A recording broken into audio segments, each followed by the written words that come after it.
खबरों का सारथी।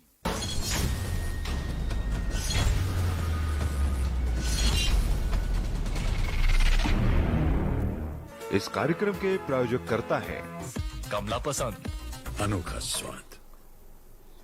नमस्कार, मैं हूं प्रदीप विश्वकर्मा और आप देख रहे हैं आज का मुद्दा। और आज का हमारा मुद्दा है योगी का रोजगार दांव।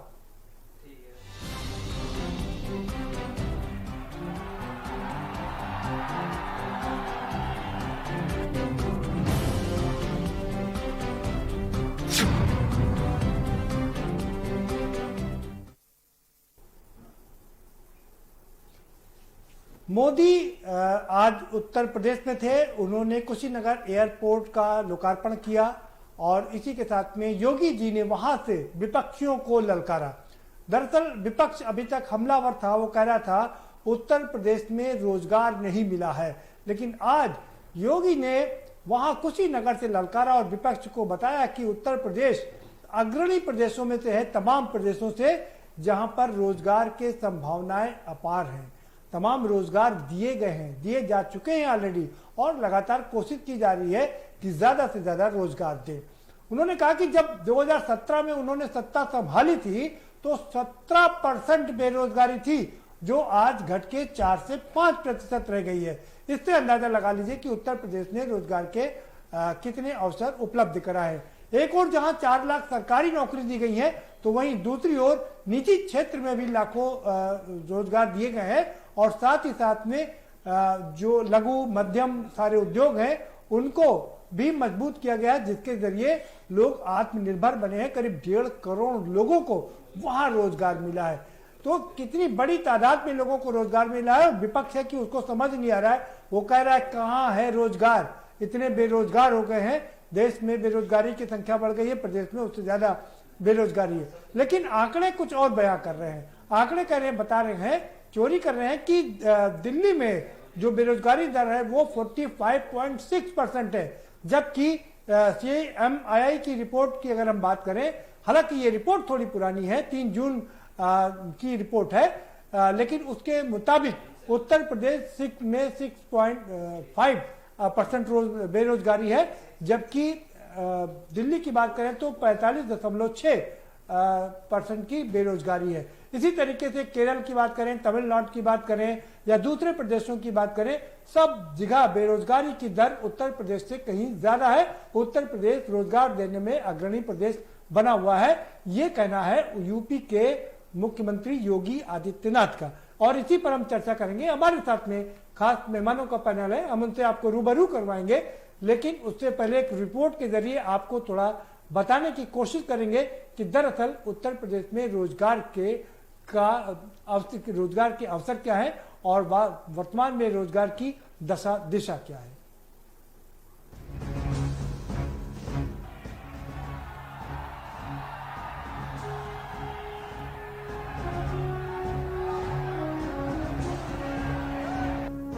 उत्तर प्रदेश में जैसे जैसे विधानसभा चुनाव नजदीक आ रहा है, सियासी दलों की धड़कनें तेज हो रही हैं। कांग्रेस और सपा लॉ एंड ऑर्डर के मुद्दे पर सरकार को घेर रहे हैं, तो सरकार विकास के एजेंडे को लेकर चुनावी मैदान में जाने की पूरी रणनीति बना चुकी है। यूपी दौरे पर आए प्रधानमंत्री ने कुशीनगर में इंटरनेशनल एयरपोर्ट का उद्घाटन किया, तो सीएम योगी आदित्यनाथ ने यूपी सरकार की उपलब्धियों को गिनाते हुए विपक्ष पर जोरदार हमला बोला। इस दौरान सीएम योगी ने रोजगार के आंकड़े गिनाते हुए विपक्ष को आईना दिखाया। 2022 के चुनाव से पहले सीएम योगी ने रोजगार पर बड़ा दांव चला। रोजगार के आंकड़े गिनाते हुए सीएम योगी ने कहा कि 2017 में बेरोजगारी 17 से 18% थी, अब 5% रह गई है। साथ ही निजी क्षेत्रों में भी लोगों को रोजगार मुहैया करा रहे हैं। बता दें कि विपक्ष रोजगार के मुद्दे पर लगातार सरकार को घेर रहा है और सरकार रोजगार देने के साथ आंकड़ों को भी गिना रही है। बड़ा हास्यास्पद है जब उत्तर प्रदेश के मुख्यमंत्री कहते हैं कि हमने बेरोजगारी निपटा दी, तो मुझे लगता है कि बेरोजगारों को ही आपने निपटा दिया है, क्योंकि इस प्रदेश में नौकरियां का तो बहुत दूर की बात है। जो नौकरी लोग कर भी रहे थे, जो छोटे मोटे उद्योग चला रहे थे, उसको भी आपने खत्म कर दिया है। ज्यादातर नौकरियां आपने या तो उसको प्राइवेटाइज कर दिया है, जहां पे आरक्षण नहीं चलता है, और जहां पे मिल भी रहा है वहां पे उनको उनके आरक्षण की सीमा के अंदर बांध के रखा है। तो एक तरीके से छलावा किया है आपने उत्तर प्रदेश में, बेरोजगारों के लिए आपने बुरी हालत कर दी। योगी सरकार के आंकड़े पर कांग्रेस ने बीजेपी पर तंज कसा। कांग्रेस प्रवक्ता ने सरकार से सवाल पूछा कि 23 करोड़ वाले प्रदेश में सिर्फ 4 लाख नौकरियां क्यों हैं? उन वादों का क्या हुआ जो चुनाव के वक्त किए गए थे? बेरोजगारी की समस्या तो आदरणीय योगी जी आपने भारतीय जनता पार्टी के कार्यकर्ताओं की, उनके कथित अपराधियों की, उनके समर्थकों की है। आम जनता तो बेरोजगारी से कराह रही है। उत्तर प्रदेश में बेरोजगारी का आंकड़ा तो सर्वोच्चतम दर पर है, लगभग 45% के आसपास इसमें वृद्धि रिकॉर्ड की गई। और ये मैं नहीं कह रहा हूं, सरकार के आंकड़े कह रहे हैं। 23 करोड़ के प्रदेश में आप स्वयं कह रहे हैं कि सिर्फ 4 लाख नौकरियां दी हैं। 70 लाख नौकरियों का वादा था। आपकी बात को अगर सच मान ले तो 66 लाख नौकरियां कहां हैं? आदरणीय योगी जी, नकली बातों से काम नहीं चलेगा। बता दें कि योगी सरकार ने 4 साल का कार्यकाल 19 मार्च को पूरा किया था, जिसके बाद सरकार ने रोजगार के आंकड़ों की पूरी लिस्ट जारी की थी। 4.5 साल सोच ईमानदार के साथ सरकार ने अपने आगे के कार्यकाल का विजन रखा था। अब सरकार ने एक बार फिर रोजगार वाला दांव चला है तो विपक्ष सरकार को घेर रहा है। ऐसे में सरकार का दांव कितना सटीक होगा, ये बड़ा मुद्दा है। स्पेशल डेस्क के न्यूज इंडिया।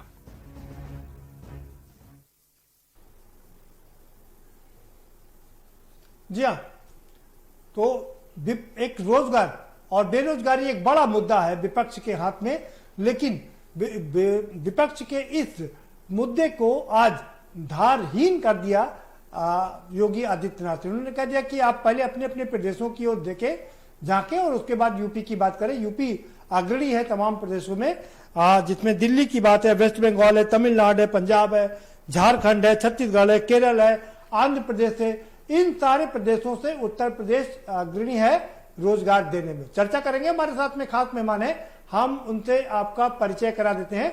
शबनम पांडे जी हमारे साथ में जुड़ चुकी हैं, भारतीय जनता पार्टी की नेत्री हैं। बहुत स्वागत है शबनम पांडे जी। कपिल श्रीवास्तव जी जुड़े हुए हैं, समाजवादी पार्टी के प्रवक्ता हैं, आपका बहुत स्वागत है। भूपेंद्र तिवारी जी हमारे साथ में जुड़ चुके हैं, राजनीतिक विश्लेषक हैं, आपका भी बहुत स्वागत है भूपेंद्र जी। और 2 बहुत खास मेहमान हमारे साथ यहाँ लखनऊ स्टूडियो से भी जुड़ चुके हैं। जावेद अहमद साहब हैं, कांग्रेस के प्रवक्ता, बहुत स्वागत है जावेद साहब आपका। और उदय यादव जी वरिष्ठ पत्रकार हैं, उदय जी आपका भी खैर मकदम है इस कार्यक्रम में। शबनम पांडे जी का रुख करते हैं। शबनम पांडे जी, क्या लगता है कि आज योगी जी ने विपक्ष की धार को कुंद कर दिया? जिस तरह से विपक्ष हमलावर था कि उत्तर प्रदेश में बेरोजगारी का आलम चरम पर है, लेकिन योगी जी ने बता दिया कि नहीं, हम कम से कम 10 से 15 प्रदेशों से आगे हैं रोजगार देने में।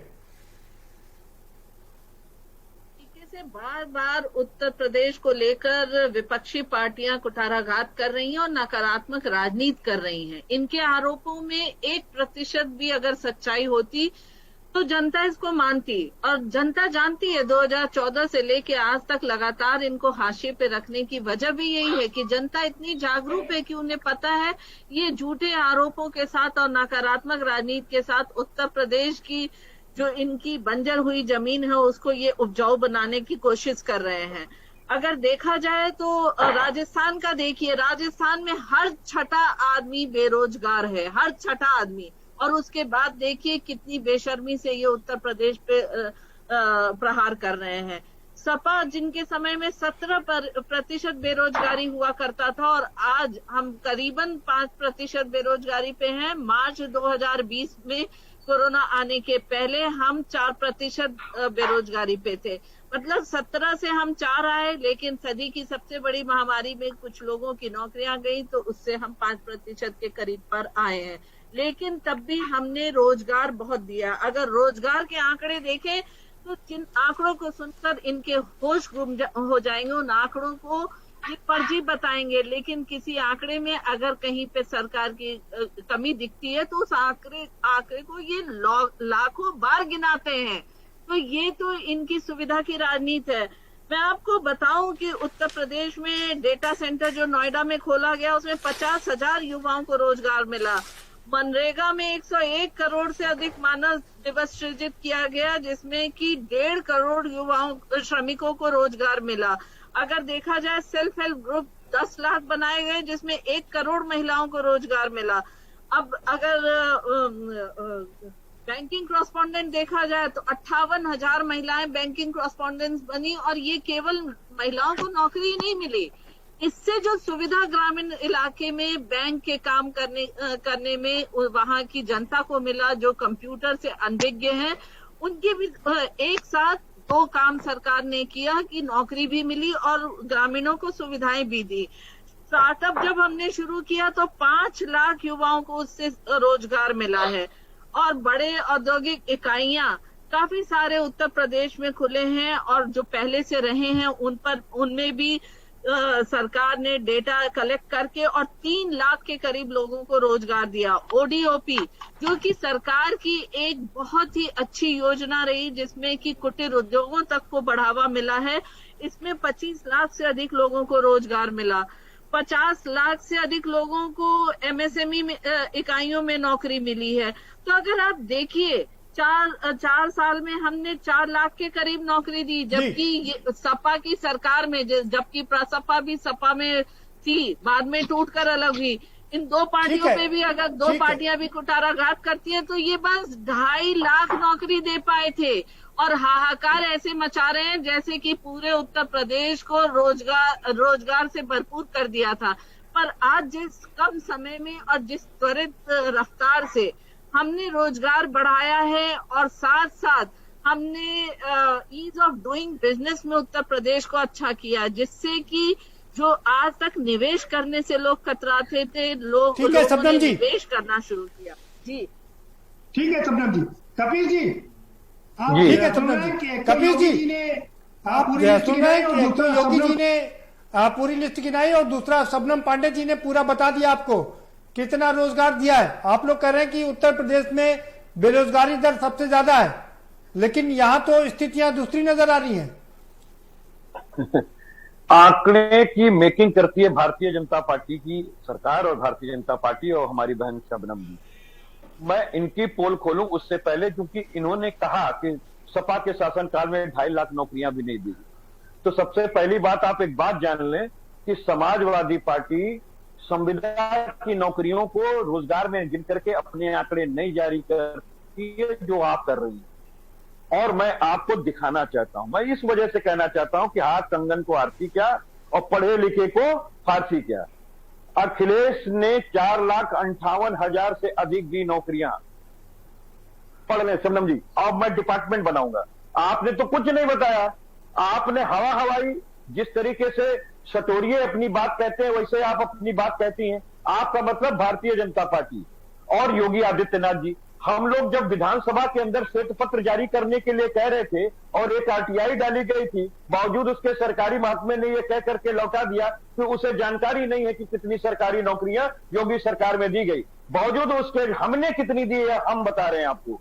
बैठक में देखिए, ये है अटोरिया ने बताया कि बेसिक शिक्षा विभाग में 2,79,530, पुलिस विभाग में भर्ती और 48,967, अधिनियम चयन सेवा आयोग 37,706, लोक सेवा आयोग में 26,700। नहीं कपिल जी, ये बात ठीक है, आपने जो रोजगार दिया वो बात अलग है, लेकिन अभी वर्तमान की स्थिति क्या है? जरा जो लंबी चौड़ी फहरिस्त गिराई है शबनम पांडे जी, क्या वो गलत है?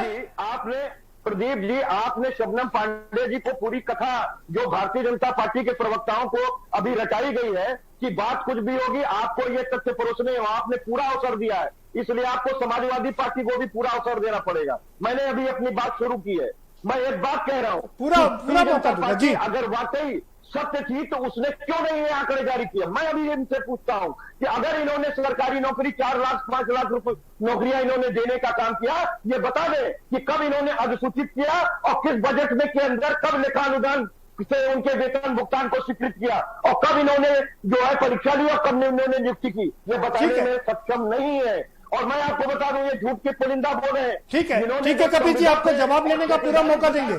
जावेद साहब क्या कहेंगे आप लोग बड़ा मुद्दा उठा रहे थे, कह रहे थे कि बेरोजगारी का आलम चरम पर है, लेकिन यहाँ तो स्थितियां दूसरी दिखाई दे रही है।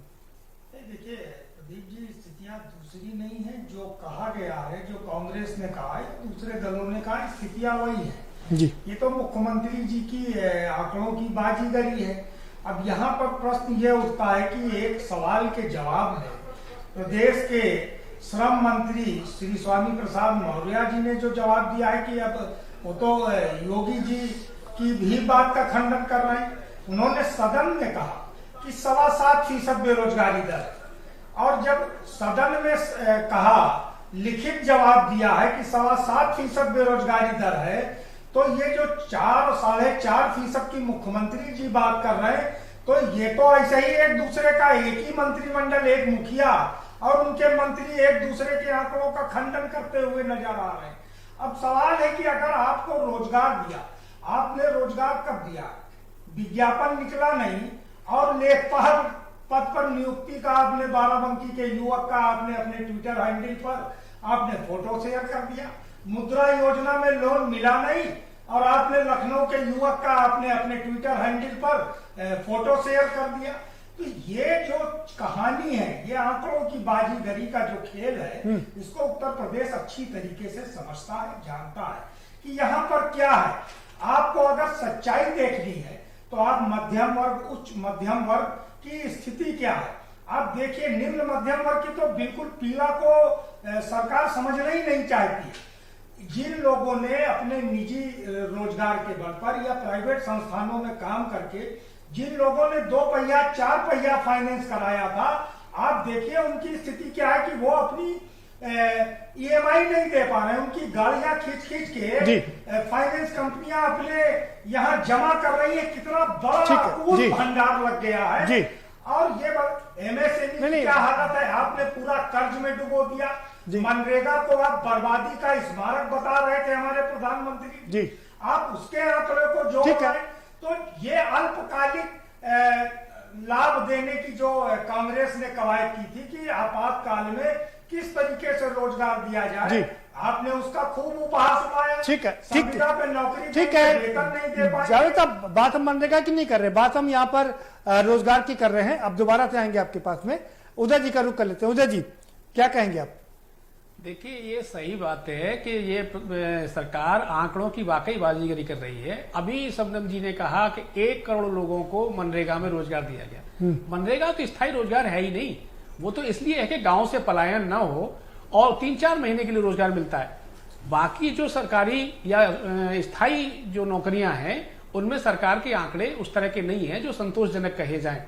सरकार ने अपने संकल्प पत्र में, भारतीय जनता पार्टी ने 2017 में कहा था कि हम हर साल 14 लाख लोगों को रोजगार देंगे, यानी 5 साल में 70 लाख लोगों को रोजगार देंगे। आंकड़े कहते हैं 2018 में श्रम मंत्री स्वामी प्रसाद मौर्य जी ने सदन में बताया था 2018 में कि 21 लाख बेरोजगारों ने सरकार के रोजगार पोर्टल पर अपना रजिस्ट्रेशन कराया है। अभी जून 2021 में वो रजिस्ट्रेशन कराने वालों की संख्या बढ़कर 38 लाख हो गई है। एक तरफ सरकार कह रही है बेरोजगारी घटी, दूसरी तरफ वहां आंकड़े बढ़ रहे हैं। सच्चाई क्या है? वो तो सरकार का ही रोजगार पोर्टल है जी। तो सच्चाई ये है कि सरकार उस तरह दावा कर रही है, उन्हें वो बताना चाहिए जो वाकई दिए गए हैं। अब अगर आप सब्जी के ठेला लगाने वालों को, रेहड़ी लगाने वालों की गिनती कर लें और उनको ये माने कि ये इनको रोजगार दे दिया गया, तो सच्चाई नहीं है। सच ये है कि इस शासन में लोगों की दिक्कतें बढ़ी हैं, जो सरकार को थोड़ा गंभीरता से लेकर समय रहते सुधारना चाहिए। अभी ऐसा कुछ दिख नहीं रहा। ठीक है, वक्त एक ब्रेक का हो चला, छोटा सा ब्रेक लेंगे और ब्रेक के पार आएंगे तो जरा भूपेन्द्र जी का रुख करेंगे, क्योंकि भूपेन्द्र जी के पास में पूरा डाटा है। वो बताएंगे दरअसल वास्तविक स्थिति क्या है, वर्तमान की परिस्थितियां क्या है, उनका पूरा जिक्र करेंगे।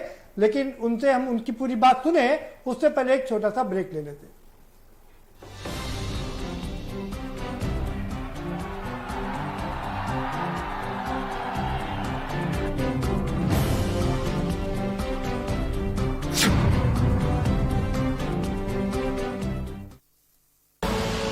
आप देख रहे हैं के न्यूज, खबरों का सारथी।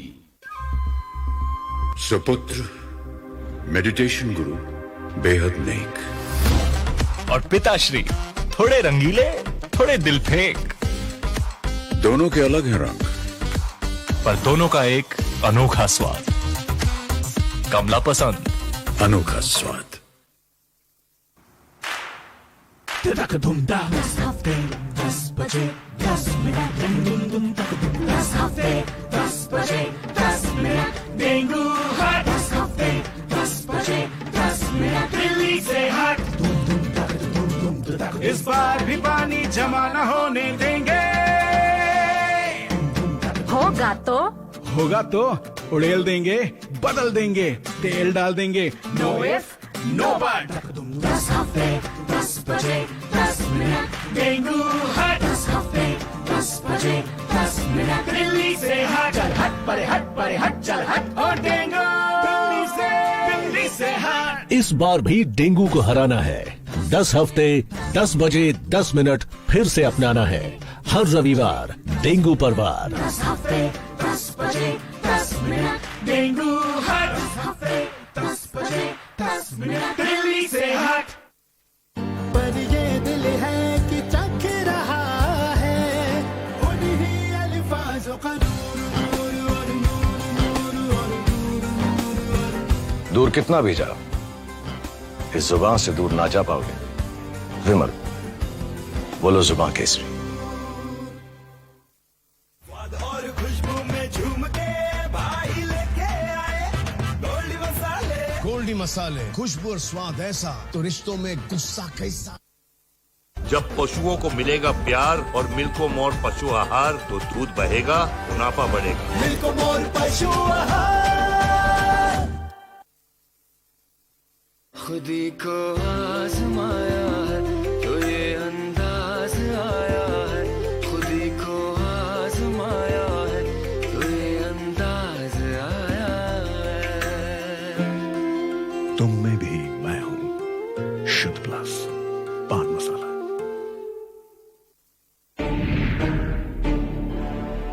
विधायक जी के दावों की क्या है हकीकत? कितनी हकीकत, कितना फसाना? जनता की उम्मीदों पर कितना खरे उतरे विधायक जी? एक एक सीट का हिसाब के न्यूज पर रोजाना दोपहर 2:30 बजे विधायक जी ने क्या किया?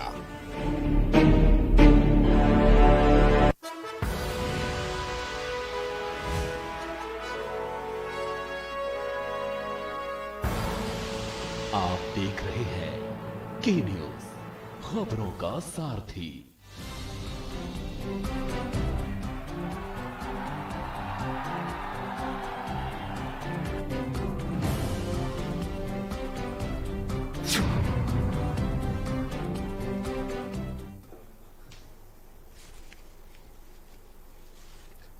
ब्रेक के बाद आपका स्वागत है। सत्ता पक्ष कह रहा है कि रोजगार अपार हैं। योगी जी कह रहे हैं कि हम कम से कम 9 स्टेट से आगे हैं जहां पर बेरोजगारी का आलम चरम पर है। 45.6 तक है दिल्ली में। यूपी में 4 से 5% ही बेरोजगार है। जबकि विपक्ष हमलावर है, वो कह रहा है कि आपने मनरेगा को भी इसमें गिन लिया है, कॉन्ट्रैक्ट पे भी जो रोजगार दिए गए उनको भी इसमें गिन लिया है। वास्तविक स्थिति क्या है ये जानने के लिए चलते हैं अपने राजनीतिक विश्लेषक भूपेंद्र तिवारी जी के पास में। भूपेंद्र जी, क्या है वास्तविकता? प्रदीप जी, थोड़ा सा इसके अगर हम लोग बैकग्राउंड में जाएंगे, थोड़ा सा इस डेटा के बैकग्राउंड में जाएंगे, जो सीएमआई का डेटा सरकार कोट कर रही है और जो शबनम जी ने भी गिनाया है, इसको थोड़ा सा अगर हम विश्लेषित करें तो डेटा सेंटर का जो नोएडा सेंटर की बात कर रही थी उन्होंने कि 50,000 की नौकरियां दे दी गई है, तो वो एडवर्टाइज ही नहीं हुई। तो कब एडवर्टाइज हुई और कब फिल हुई और कब उसका हुआ, ये कोई अभी तक किसी को पता नहीं है। कैसे दे दी गई ये सिर्फ शायद वही बता सकती है, बाकी तो मुझे नहीं मालूम है।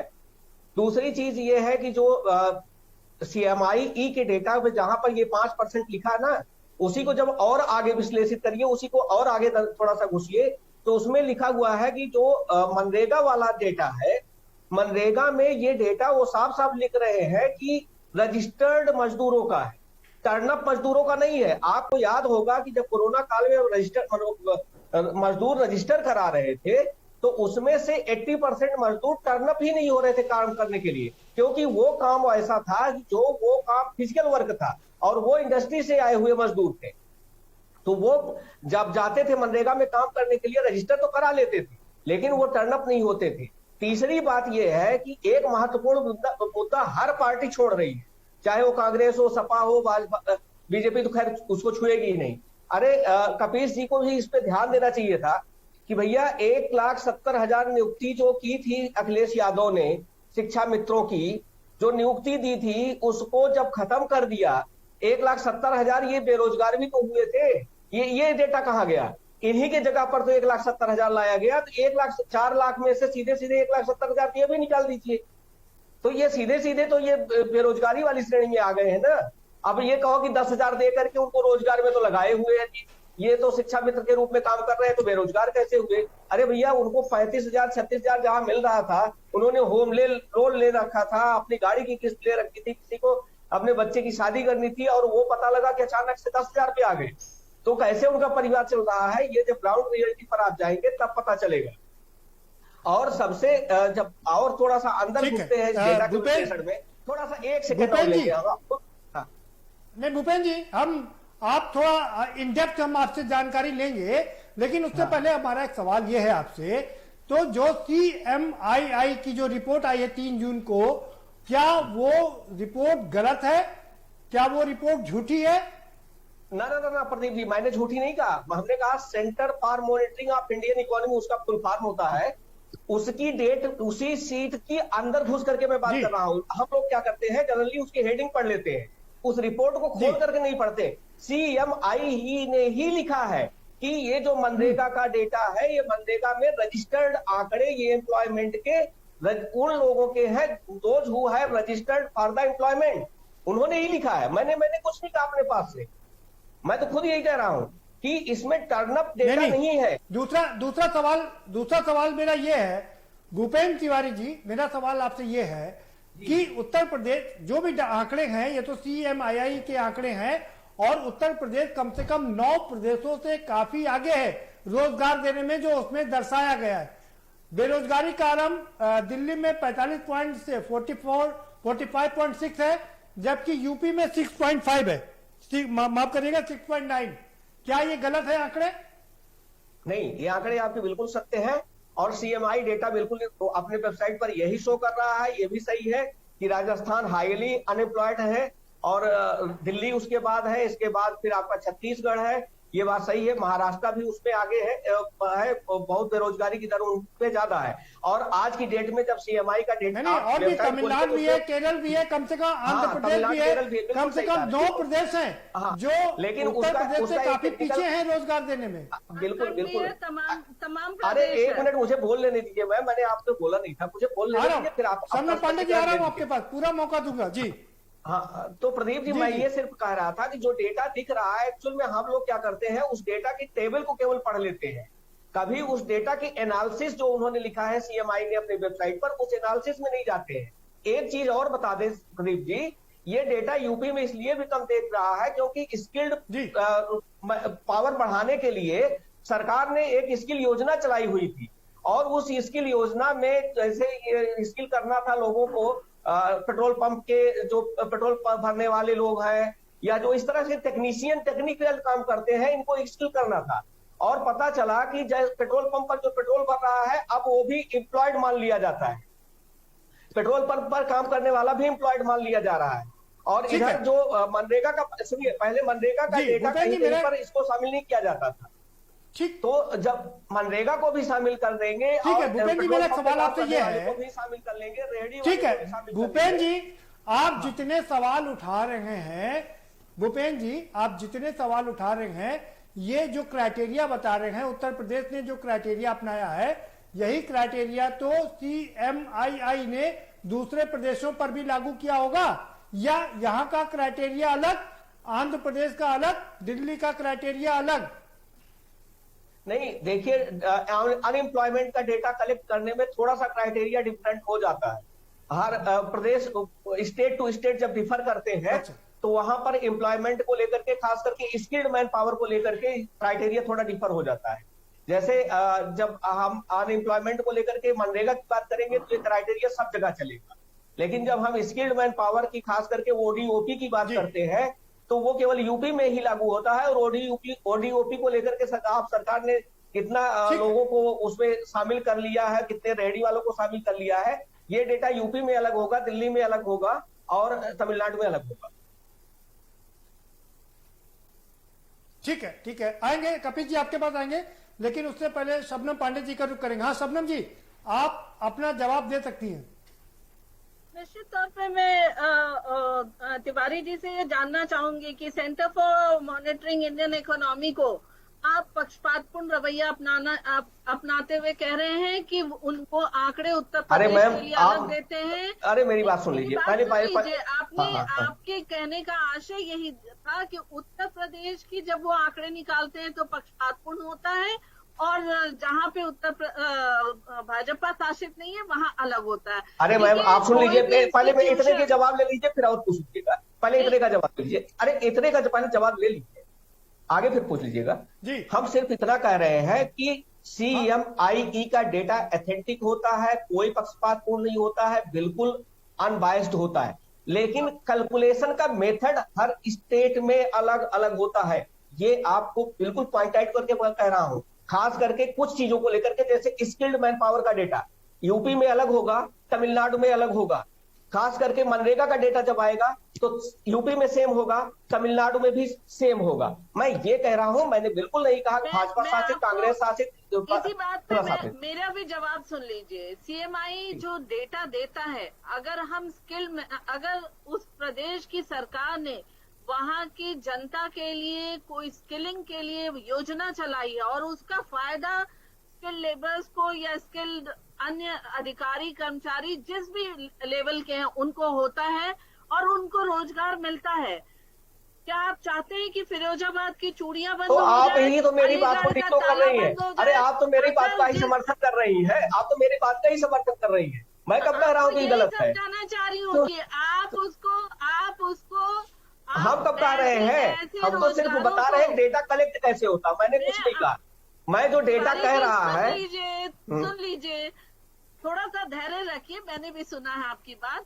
जिस बात को आप कह रहे हैं उसी को मैं समझा रही हूँ कि ये भारत देश आजादी के समय भी इस बात को जाना जाता था, आजादी से पहले कुटीर उद्योगों का देश था और उसको धीरे धीरे आजादी के बाद खत्म करते चले गए और उसको फिर से शुरू करने का काम। पांडे जी, वर्तमान की बात करें हम, भूत की बात करना थोड़ा बेईमानी होगी लोगों के साथ में। जी रोजगार दिया उसको आप पांडे जी एक चीज और क्लियर कर दूं मैडम, मैं एक चीज, अरे बिल्कुल आपत्ति जता रही हूँ। नहीं आपत्ति आप जताइए, खुद जताइए। नहीं हम कब कह रहे हैं कि वो रोजगार नहीं है? मैं तो प्रदीप जी को सिर्फ इतना बता रहा था कि ओडीओपी का जो कलेक्शन है, ओडीओपी में जब आप रोजगार के डेटा कलेक्ट करेंगे तो यूपी में होगा, तमिलनाडु में वो स्कीम नहीं चलती, वहां नहीं होगा, सीधी सी बात है। और उन्होंने नहीं सोचा। अरे यही तो मैं भी कह रहा हूँ भाई, आप तो जबरदस्ती उसको खींचे जा रही है। मैं भी तो यही कह रहा हूँ कि जो जिस स्टेट में ओडीओपी चलता ही नहीं वहां पर कैसे होगा। मैं भी तो यही कह रहा हूँ। कह रही हूँ कि इसीलिए तो आप उसको जबरदस्ती राजनीतिक रंग दे रही है, पहली बात। दूसरी चीज ये है कि अनएम्प्लॉयमेंट का डेटा आपने जो कहा है, पहली बात सुनिए, अनएम्प्लॉयमेंट का डेटा जो मनरेगा की बात आप कर रही है, they are only registered data, they are not converted data. ठीक है शबनम पांडे जी, ओडीओपी को रेडी पटरी शबनम पांडे जी और भूपेंद्र तिवारी जी, आप दोनों को रोकना चाहेंगे, दोनों के पास आएंगे। कपिल जी के पास चलेंगे। कपिल जी, जी भूपेंद्र तिवारी जी, बिल्कुल बात आपकी हो गई। शबनम पांडे जी बात आपकी भी हो गई, बात क्लियर है। जहां पर भूपेंद्र तिवारी जी बात हो गई आपकी, जी शबनम पांडे जी आपकी बात भी हो गई। ये बात ठीक है कि जहां जिस प्रदेश में ओडीओपी नहीं है उसको इसमें इंक्लूड नहीं किया जाएगा। अब जिस प्रदेश में मनरेगा नहीं होगा, मनरेगा के आंकड़ों को भी इसमें CMII इंक्लूड नहीं करेगी। जाहिर सी बात है कि अलग अलग प्रदेश का अलग अलग ढंग होता है, रोजगार देने का तरीका होता है। कपिल जी के पास चलेंगे। जी कपिल जी, आप अपनी बात रख सकते हैं। देखिए हास्यास्पद बात यह लगती है कि जब श्रम के आंकड़े बीच में बंद कर दिए गए रहे हों, आपको याद होना चाहिए नरेंद्र मोदी जी की जब 2019 की सरकार चल रही थी तो 18 से 19 के आंकड़े बंद थे, 17 के मई से ही आंकड़े बंद थे। तो ये तो फर्जीफिकेशन करने वाले लोग हैं। और मैं दूसरी बात कहता हूं, जब 36,000 इकाइयां MSME की बंद हो गई तो आपने रोजगार किस में दिलवा दिया? आपने रोजगार किसने जला दिया? और आपने बढ़ावे के लिए कौन सा कॉर्पोरेट में छूट कर दी? आपने कौन सा फिक्स बिजली का चार्ज छोड़ दिया? और मैं तीसरी चीज कहता हूं, जो पांडे जी कह रही हैं, इस बात को मानना चाहिए आपको। कपिल जी जवाब भी लेते चले साथ में, आपने बहुत मौजूद सवाल उठाया है। स्वप्न पांडे जी कह रहे हैं कि जब उद्योग बंद हो रहे हैं तो रोजगार कहां से मिलेंगे? अरे भाई हमें कह तो लेने दीजिए, हमें कह लेने दीजिए भाई। मैं इसलिए कह रहा हूँ, मुझे आप नहीं दे रहे, अभी मैं बोल रहा हूँ तब तक आप इधर उधर। कपिल जी जरा बताइए कि उत्तर प्रदेश में लघु मध्यम कितने उद्योग हैं? अगर आपको अरे सुन लीजिए मेरी बात, अरे मेरी बात सुन लीजिए पहले। मुझे इसलिए भी मालूम है कि मैं स्टेट बैंक का पैनल एडवोकेट हूं और जितनी एमएसएमई की लोन्स होते हैं वो सारे लोन मैं देखता हूं, और किस तरीके से आपने उसमें फ्रॉड किया है वो भी मैंने इंगित किया है समय समय पे। अब मैं दूसरी बात कहना चाहता हूं, मैं एक बात कह रहा हूं कि जब मनरेगा में उत्तर प्रदेश में सबसे ज्यादा क्षेत्र बढ़ा है कृषि से लेकर अन्य चीजों में, आप वहां पे टाल तलैया खुदाने में लगा रहे हैं, तो वो आप रोजगार नहीं दे रहे हैं, क्योंकि वो परमानेंट रोजगार नहीं है। उसको भी आपने इसमें जोड़ करके फ्रॉड किया। आपने संविदा के भी कर्मचारियों को प्रदेशों ने जोड़ा है, आपने सभी प्रदेशों ने जोड़ा है, एक तरफा बयान मत दीजिए। झूठ बात है। सिर्फ ये भारतीय जनता पार्टी के जो पोषित राज्य है वो इस तरीके की स्कीम लेकर के चलते हैं और वो फ्रॉड करते हैं जनता के साथ। और आपने मुझे ये बता दीजिए कि जब 9% की बेरोजगारी पहले ही थी कोरोना काल के पहले, तो ये कौन सा मानक आप लेकर के आ गए? ये कौन सा मानक है मुझे बताइए? 9% की बेरोजगारी तो आपकी पहले ही थी, 8.6% की अर्बन की थी। तो मैं तो आपसे पूछ रहा हूं ये आंकड़े कैसे बनते हैं और कहां से बनते हैं? ये दुनिया को मालूम है कि सरकार आंकड़े प्रोवाइड करती है। योगी जी से आप सही आंकड़े की उम्मीद करेंगे? जिस व्यक्ति ने कोरोना काल के अंदर 11 मई को हलफनामा हाईकोर्ट में देके कहा हो कि हाँ साहब हमने झूठ बोला था, हमने कपिल जी की कमी है, कपिल जी हमारे पास बेड की कमी है, कपिल श्रीवास्तव जी आंकड़े योगी जी नहीं बनाते, उत्तर प्रदेश सरकार नहीं बनाती है। कपिल जी ये आंकड़े CMII के हैं, ये रोजगार उपलब्ध कराती है। कपिल जी सवाल सुन लीजिए, स्टैटिस्टिक्स के आंकड़े जो है हर डिपार्टमेंट के पास होते हैं। सबने पांडे जी अपनी बात रख लीजिए आप। योगी आदित्यनाथ जी देते हैं CMI को। बहुत सीधी सी बात है, मैं जो आपको कह रहा हूँ, ये तो वो लोग हैं जो बकायदा कुंभ में भ्रष्टाचार करते हैं, और आपने देखा ही है कि किस तरह से भ्रष्टाचार होता है बकायदा। ठीक है सबनम जी अपनी बात रख लीजिए। आदित की रिपोर्ट आई हुई है, देखिए कितना रोजगार इन्होंने कुंभ में दिया था। प्रदीप जी हमारे इधर कहा जाता है जब किसी पे झूठा आरोप कोई लगाता है तो खूब शोर मचा के लगाता है ताकि आवाज सच बोलने वाले की आवाज दब जाए। लीजिए कपिल जी आप भी सुन लीजिए, परमानेंट नौकरी शोर मचा लीजिए, जनता समझ रही है, सच की आवाज दबाना चाहते हैं। 4 लाख नौकरी पर वर्ष देंगे आप, प्रतिवर्ष में कितनी नौकरियां देनी और किसमें देनी? आपने आंकड़े क्यों नहीं जारी किए? आप विधानसभा के अंदर मांगते रहे, आपने क्यों नहीं जारी किया? RTI में आप देने के लिए क्यों नहीं तैयार है? आपने कितने आंकड़े दिए और आप कहते हैं कि इज ऑन डूइंग बिजनेस में आप उत्तर प्रदेश में दूसरे नंबर पे। जवाब दीजिए भाई, बिजनेस क्या है मुझे आप बता दीजिए। चंदन जी इज ऑन डूइंग बिजनेस क्या है मुझे आप बताइए? इज ऑन डूइंग बिजनेस क्या है? आंकड़े को सुनकर मुझे कपिल जी जवाब दे लीजिए भाई, लगातार आप बोलेंगे तो जवाब नहीं सुन पाएंगे ना। प्रवक्ता बता नहीं पाया जो इस चीज को गिराता है, मुझे बताइए इज ऑन डूइंग बिजनेस क्या है? इज ऑन डूइंग बिजनेस क्या है? अरे मुझे बताइए, पानी पी लीजिए। ठीक है कपिल जी जवाब तो ले लीजिए। इससे आप ये बताएंगे कि कितने बिजनेस आपके पास आए, और अगर आप ये कहती है तो आप झूठ बोलती है, क्योंकि इज ऑन डूइंग बिजनेस में सिर्फ 182 शर्तें जो केंद्र सरकार ने कॉर्पोरेट के लिए आसान। कपिल जी आप लगातार बोल रहे हैं, आप जवाब नहीं ले रहे। सबनम पांडे जी का जवाब ले लीजिए। सबनम जी अपनी बात रख लीजिए भाई जी। 4 लाख करोड़ का कपिल जी चुप हो तब तो बोलो। कपिल जी आपकी वजह से सबनम जी को पानी पीना पड़ रहा है, आप लगातार बोलते जा रहे हैं।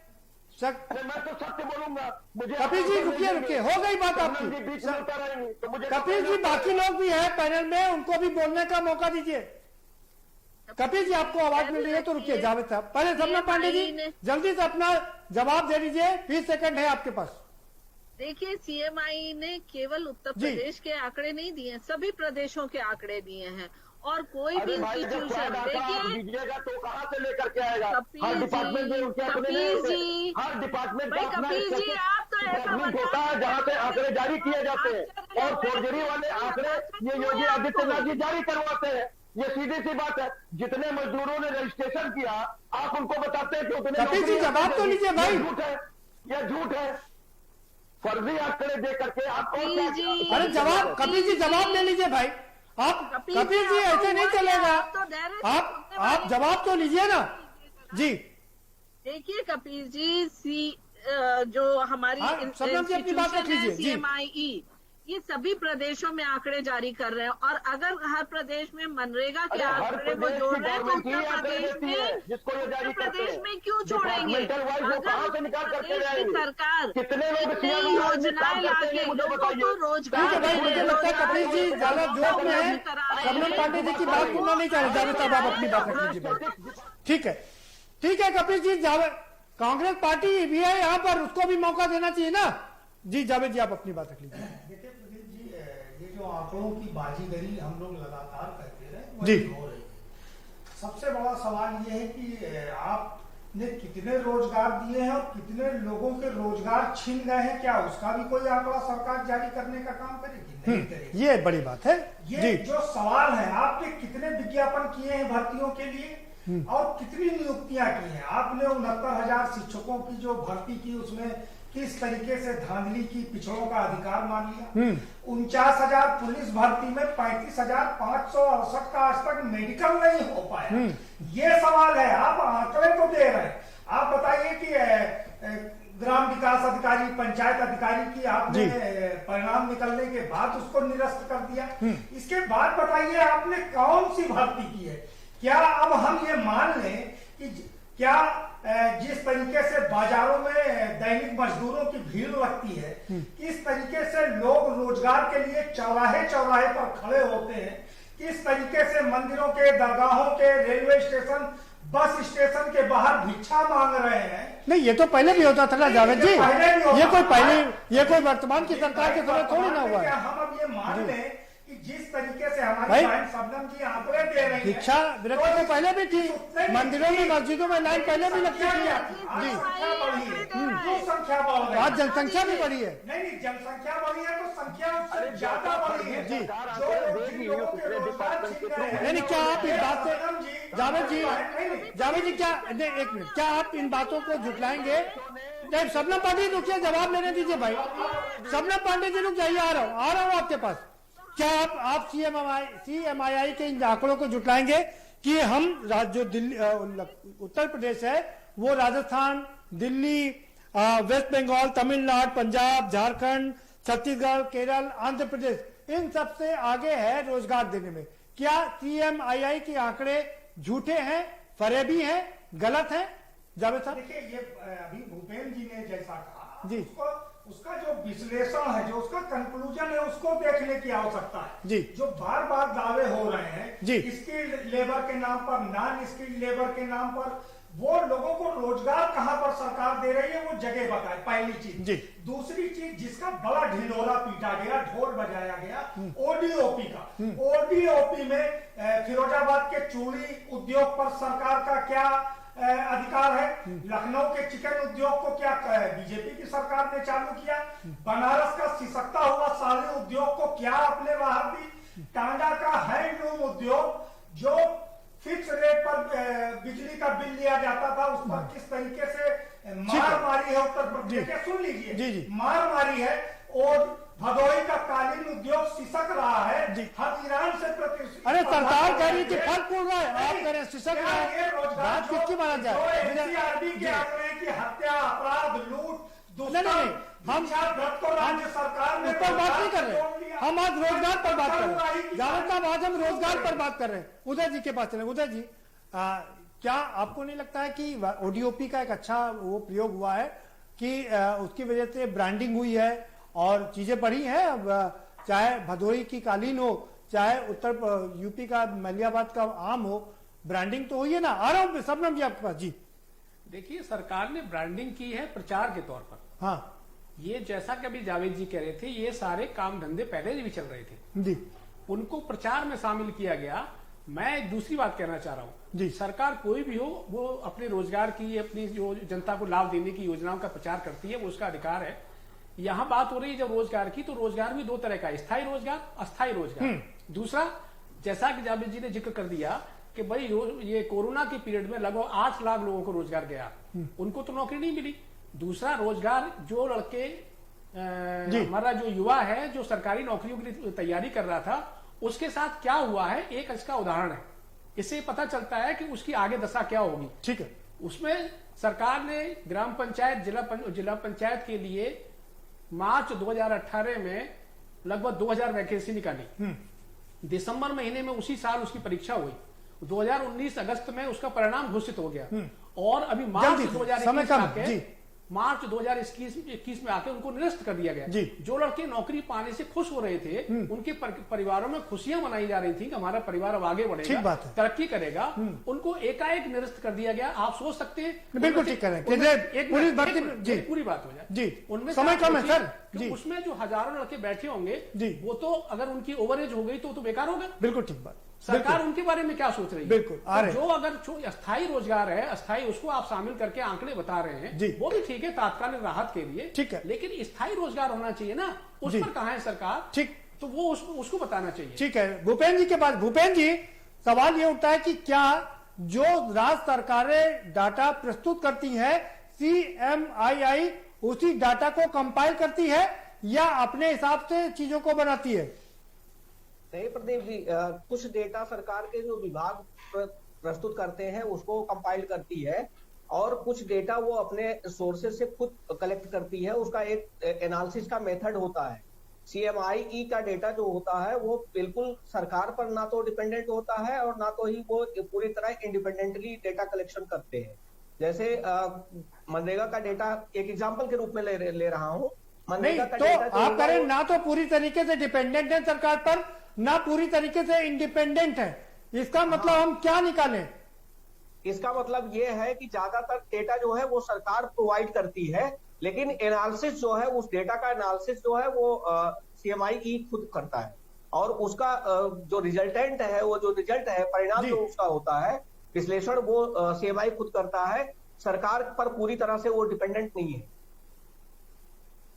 यानी कि आप कह रहे हैं कि जो डाटा सरकार प्रस्तुत करती है उसी का एनालिसिस करके वो आगे बढ़ा देती है, डाटा प्रस्तुत कर देती है। क्या मैं गलत कह रहा हूं?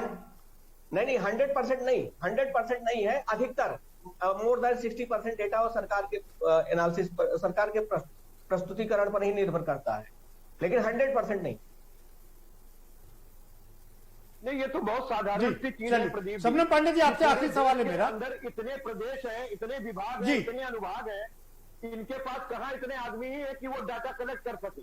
तो जो भी गवर्नमेंट होती है उसके स्टैटिस्टिक्स अपने, अरे बहुत आदमी, हमारे देश में 1,30,40 करोड़ की आबादी है भाई, 1,40 करोड़ की आबादी है कपिल जी यहाँ पर। सबनम पांडे जी, आपका फाइनल कमेंट, समय समाप्त हो रहा जी। प्रदीप जी, इस बात को साफ तौर पे मैं बताती हूँ कि CMIE को आंकड़े, रोजगार के आंकड़े पर हेडिंग्स के अनुसार सरकारें देती हैं, लेकिन उसकी स्क्रूटनी CMIE करती है और स्क्रूटनी करने के बाद, एनालाइज करने के बाद उसे वो जारी करती है। और अगर स्क्रूटनी नहीं करती है, एनालिसिस करती है मैडम, स्क्रूटनी नहीं करती है। स्क्रूटनी करने का अधिकार CMIE को नहीं है। जब सपा की सरकार की थी, नहीं, स्क्रूटनी करने का अधिकार CMIE को नहीं होता है मैडम। अब उनके पास मैन पावर था और आज जब आंकड़े हमारे फेवर के आते हैं तब उनके पास नहीं, फिर भी ये करेक्शन कर लीजिए। CMIE स्क्रूटनी नहीं करता, डेटा का स्क्रूटनी नहीं करता है कि सरकार के किए हुए कामों को वो नकारेंगे। तो जिनको नौकरियां मिली हैं, जो धरातल पे काम हुए हैं, निश्चित तौर पे सपा के समय में पुलिस भर्ती से लेके तमाम भर्तियों में जो करप्शन हुआ था, ज्यादातर मामले कोर्ट ने निरस्त किए थे, वो भर्तियां निरस्त हुई हैं। वो उनके प्रशासन समय का था। ठीक है, योगी सरकार दूसरे नंबर पे। ठीक है, सबनम पांडे जी, हो गई बात आपकी, कपिल जी आपकी बात भी होगी। सभी का शुक्रिया, बहुत धन्यवाद इस चर्चा में शामिल होने के लिए।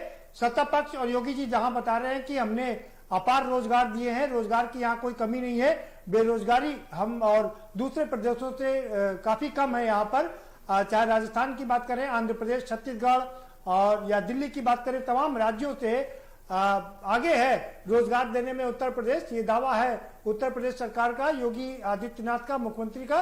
और प्रवक्ता भी हमारी बता रही है भारतीय जनता पार्टी की कि जितना रोजगार हमने दिया है उतना प्रदेश में किसी दूसरे प्रदेश ने नहीं दिया है देश में। लेकिन विपक्ष इन आंकड़ों को फरेबी बता रहा है। वो कह रहा है कि जो डाटा उत्तर प्रदेश सरकार ने प्रस्तुत किया है उसी का एनालिसिस करके CMII ने ये रिपोर्ट प्रस्तुत की है। तो अपने अपने दावे हैं, अपने अपने वादे हैं।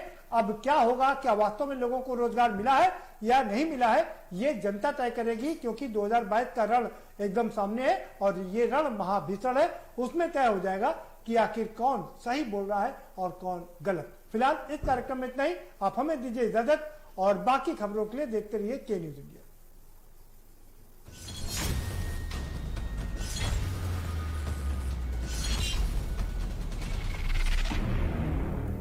इस कार्यक्रम के प्रायोजक करता है कमला पसंद।